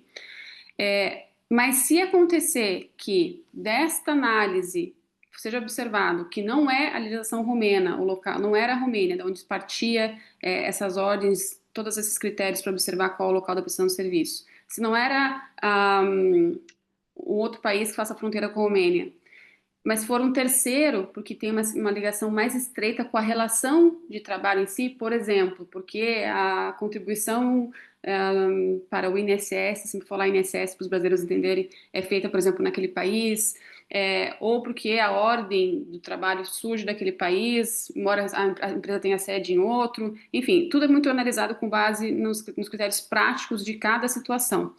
Mas a questão é que cabe, então, ao juiz aplicar aquela norma que for mais favorável em comparação com a norma escolhida naquelas matérias que são de direito não derrogáveis, por exemplo, salário, jornada de trabalho, normas de proteção do trabalhador e outras, por exemplo. Essa decisão do Tribunal de Justiça ela foi importante porque ela acabou trazendo, então, para os países que fazem parte da União Europeia, critérios de como que o juiz, como que ele poderia, o magistrado poderia analisar o caso concreto. E um outro ponto que eu acho interessante de mencionar, eu sei que estou já indo para o período da conclusão, né, para não passar o tempo da Vicenza. Um outro ponto que é bem interessante é com relação às cláusulas de adesão e as cláusulas tipo. Nessa mesma decisão, também havia muita discussão se quando o empregador faz o contrato, estabelece no contrato de forma redigida, escrita e impressa, qual é o local da escolha que as partes fizeram, por exemplo, Romênia nesse caso específico. E o empregado apenas faz um xizinho na escolha, ou seja, como se fosse realmente um contrato de adesão, se é o fato do empregado fazer esse X, seria uma clara expressão da sua vontade ou não. Então, teria validade como escolha das partes esse simples fato do empregado fazer X. E aqui vai, por exemplo, uma crítica, porque embora o tribunal tenha uma posição muito importante em trazer direito dos trabalhadores e promover uma certa padronização em alguns aspectos com relação aos países da União Europeia, nesse caso específico, o tribunal entendeu que o simples X do trabalhador na cláusula seria já uma manifestação livre da sua vontade. Eu faço essa crítica, porque a gente sabe que nos contratos de trabalho, diferente dos contratos civis, existe uma posição de desequilíbrio entre empregado e empregador, e que o empregado muitas vezes não tem nem, digamos, a possibilidade de analisar juridicamente as cláusulas do contrato, de entender os efeitos de cada cláusula. Mas mesmo aqueles que têm um conhecimento para poder fazer essa análise, muitas vezes não é possível que ele tenha um poder de barganha, de negociação, porque ele se encontra, geralmente, quando vai assinar o contrato, uma posição mais vulnerável, já que ele precisa do trabalho para ter a sua subsistência. Então, ao meu ver, a escolha da lei nacional que vai ser aplicada ao contrato internacional é uma escolha muito importante, porque ela que vai dizer quais são os dias de férias, enfim, todas as normas de direito do trabalho que se aplicam àquele contrato. E, ao meu ver, o empregado apenas fazer um X no contrato que foi impresso e redigido pelo empregador não é uma forma clara dele poder manifestar a vontade dele numa negociação de qual seria a lei nacional aplicável. Teriam outros casos para apresentar para vocês, outras decisões, mas eu vou terminar aqui, concluir para passar a palavra, e eu quero novamente agradecer pela oportunidade de participar do curso e espero na próxima edição do ano que vem estar presencialmente aí. Um abraço a todos.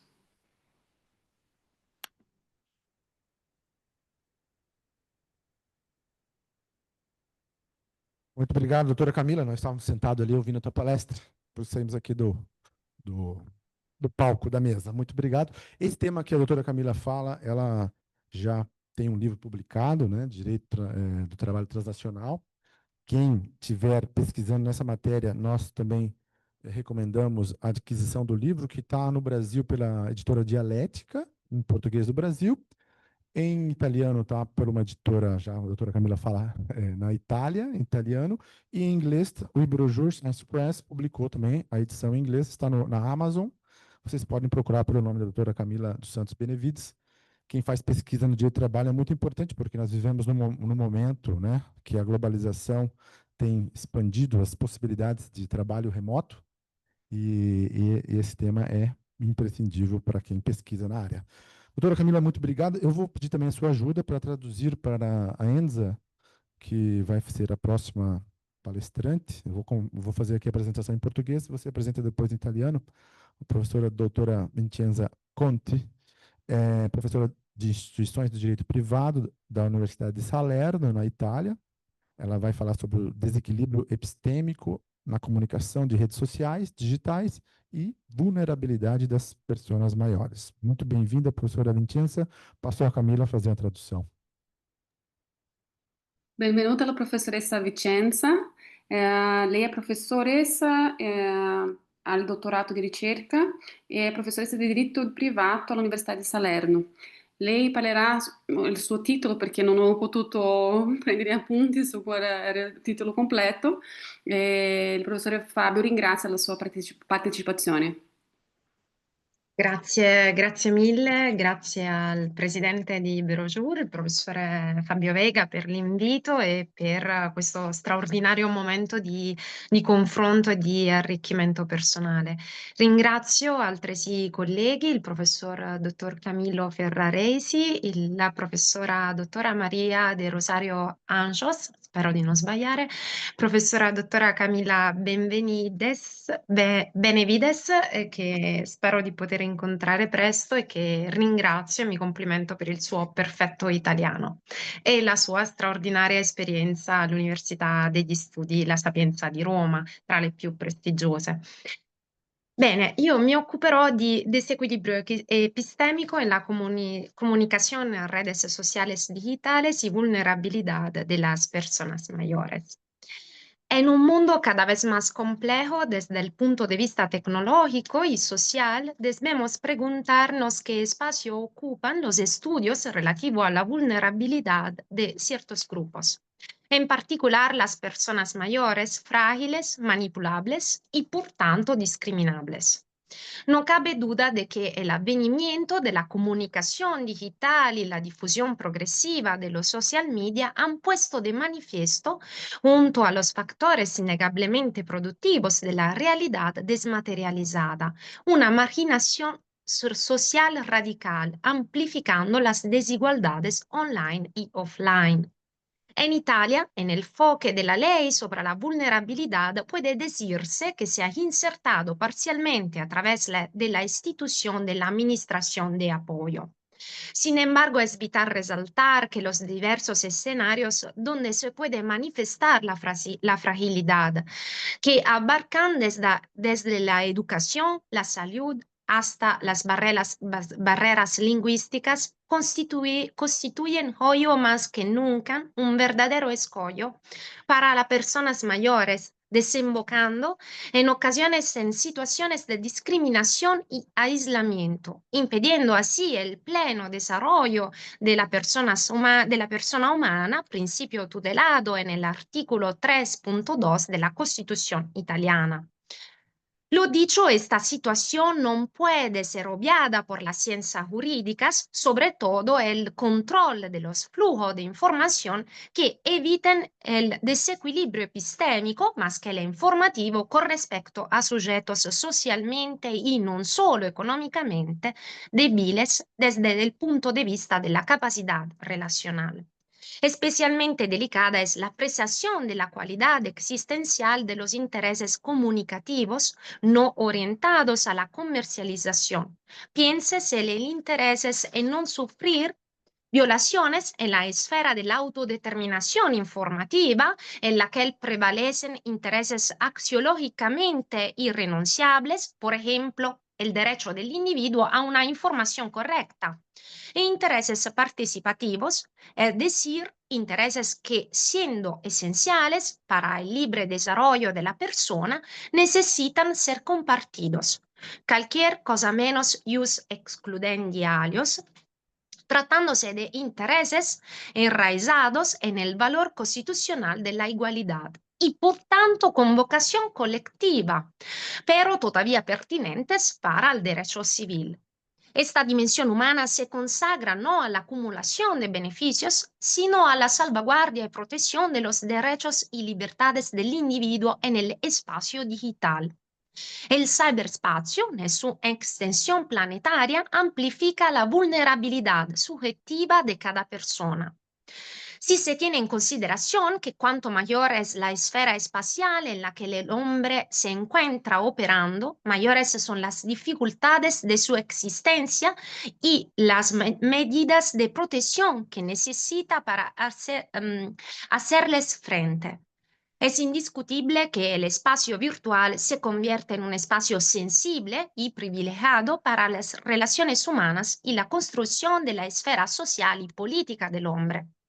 Si la comunicación en las redes sociales no es más que, al fin y al cabo, el ejercicio de los derechos contractuales derivados del contrato constitutivo de la cuenta, importa cómo garantizar que los flujos de información resultantes de esta actividad contractual no produzcan lesiones en la personalidad de los usuarios, prestando particular atención a las personas mayores a razón de su vulnerabilidad. El enfoque de este problema desde el punto de vista de la relación contractual muestra consecuencias considerables. La primera de ellas es la cuestionabilidad de la licitud, meritabilidad de los procedimientos algorítmicos de regulación técnica del flujo.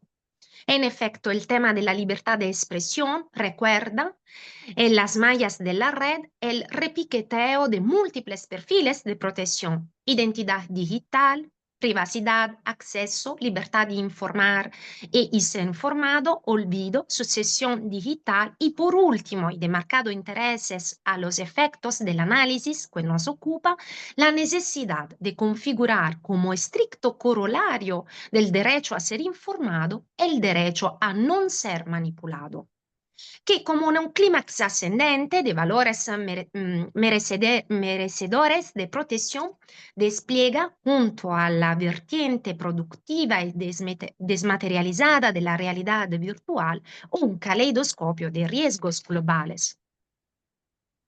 Ante la aparición de estas nuevas situaciones que afectan la dimensión más íntima del individuo o persona, se hace cada vez más evidente que la frontera entre lo real y lo virtual se desmorona progresivamente, introduciéndonos en la cultura de la virtualidad real.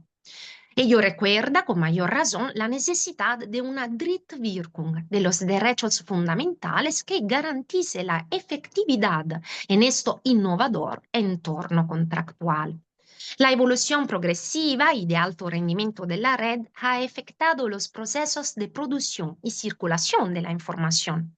Al modelo tradicional que garantizaba la libertad de informar y ser informado esencialmente a través de la garantía legal contra las concentraciones de cabeceras editoriales, favorecedora del pluralismo tanto externo como interno a la empresa informativa, se ha unido y quizás rápidamente sustituido una arquitectura comunicativa diferente, que por un lado dificulta a los centros de información tradicionales el despliegue de una comunicación generalista, y por otro disemina un contenido informativo a menudo espontáneo e individual solo en apariencia, con un aumento del potencial distorsionador ya inherente a todo flujo informativo. La información esculpida con la ayuda de algoritmos capaces de realizar una función de diferenciación se talla así para categorías cada vez más diversificadas hasta llegar a la paradoja de una comunicación granular, minuciosamente definida sobre las características emocionales, cognitivas, conductuales de cada usuario perfilado, con el fin de aprovechar sus vulnerabilidades negociadoras u orientar sobrepticiamente sus preferencias de consumo, sus orientaciones de vida y sus ideologías políticas. En la firme convicción de que todo poder constitucional o no y de la información no es el menos relevante, no puede dejar de tener límites internos. Parece correcto conmensurar el poder contractual global de las plataformas de comunicación en el contexto de una redefinición sustancial del espacio público y privado, teniendo en consideración la insostenibilidad de la división del derecho público y privado, tal como el papel de los intereses públicos y colectivos en la esfera del derecho civil, máxime cuando la sociedad viene caracterizada por una accesibilidad más fácil a los instrumentos de producción y utilización del conocimiento, lo cual genera un flujo exorbitante de información que tiene sus aspectos individualmente positivos cuando opera como herramienta para aumentar la participación, pero que a su vez genera un aumento considerable de la vulnerabilidad individual a través de elaboradas lógicas de mercado y consumo. El dato de la realidad que conforma el caso de la actividad invertida en la red de contratos se manifiesta en un desequilibrio epistémico estructural entre usuario y operador de la red. Antes, al margen de la necesaria comprobación del desequilibrio normativo de las cláusulas contractuales unilateralmente elaboradas, el dato de la realidad es el desequilibrio efectivo de conocimiento, sin el cual no puede haber capacidad para evaluar los flujos de información que circulan en la red. Ningún consentimiento informado sobre las modalidades de tratamiento sería suficiente, porque de lo que se trata no es de un intercambio de información de bienes digitales, sino de la regulación de las infracturas de flujo dentro los de cuales solo pueden tener lugar tales intercambios. En este papel, las posiciones de los titulares de las cuentas y de los operadores de la red no son fungibles, siendo la una inaccesible debido a la brecha insalvable en el conocimiento y la organización del funcionamiento del propio conocimiento. El desequilibrio epistémico estructural implica una respuesta funcional, a saber, la cualificación del gestor de la red como depositario de la información investido de un cargo de derecho privado. En este sentido, el cargo de fiduciario se la información opera como factor de reconstrucción de la disciplina de la conducta interna concreta de la actividad de gestión del flujo de información, impidiendo la subsunción formalista en categorías contractuales recibidas, por ejemplo, mandato de supervisión, deber de custodia de activos digitales, venta de activos digitales. El trabajo de la doctrina deberá, por tanto, dedicarse a una cuidadosa reconstrucción de las particularidades del espacio de comunicación digital y a la identificación de la disciplina adecuada en el ordenamiento jurídico, en la convicción de la insuficiencia de la investigación, la cual ha estado orientada únicamente al detalle normativo, a menudo elusivo y ambiguamente construido con atención desequilibrada hacia las razones comerciales de las plataformas de comunicación y no tanto hacia la protección de la autodeterminación informativa del individuo y la necesidad constitucional de una reconstrucción orientada desde los principios. Gracias por su atención.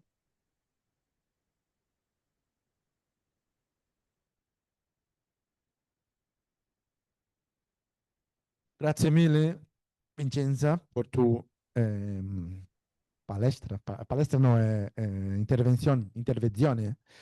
Grazie mille, muy interesante y por el esfuerzo de hablar em espanhol. Muitas gracias. Muito bem, então chegamos aqui ao final das nossas palestras plenárias da manhã, aqui em Buenos Aires, tarde na Europa. Quero reiterar o meu agradecimento a todos os palestrantes, professor Camilo, professora Maria do Rosário, professora Camila e a professora Vincenza, pela intervenção e também agradecer pela dedicação a este projeto, os que já vêm há alguns anos, como o professor Camilo, a professora Rosário e a professora Camila, agradecer por repetir aqui conosco e a professora Vincenza invitar ao próximo ano aqui em Buenos Aires, e é muito bem-vinda a Buenos Aires. Meus colegas que estão no online, dizer que voltaremos a 1h da tarde, horário de Buenos Aires, que seria às 5h da tarde em Portugal e às 6h da tarde em Espanha, porque tem muitos colegas também da Espanha.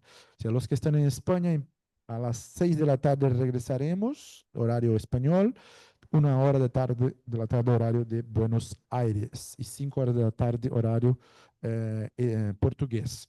Fábio, Hoje, sim? são 6 horas agora aqui. Ah, ok. Então, aqui, o que está errado? Ok, não, é o contrário. 20 horas, não? É isso. Obrigado, Camila. Estou olhando aqui a horário da pausa do almoço. Ou seja, voltaremos às 20 horas, horário de Espanha, e 19 horas, horário de Portugal. Obrigado novamente. Porque faremos a pausa, vamos comer aqui um bife de chouriço, tomar um vinho argentino, em homenagem a vocês que estão aí na Itália, na Espanha e em Portugal.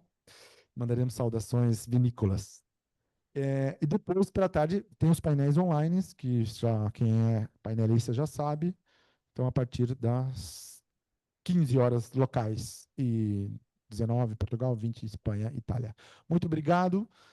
Obrigado a todos e até daqui a pouco. Até já. Obrigada.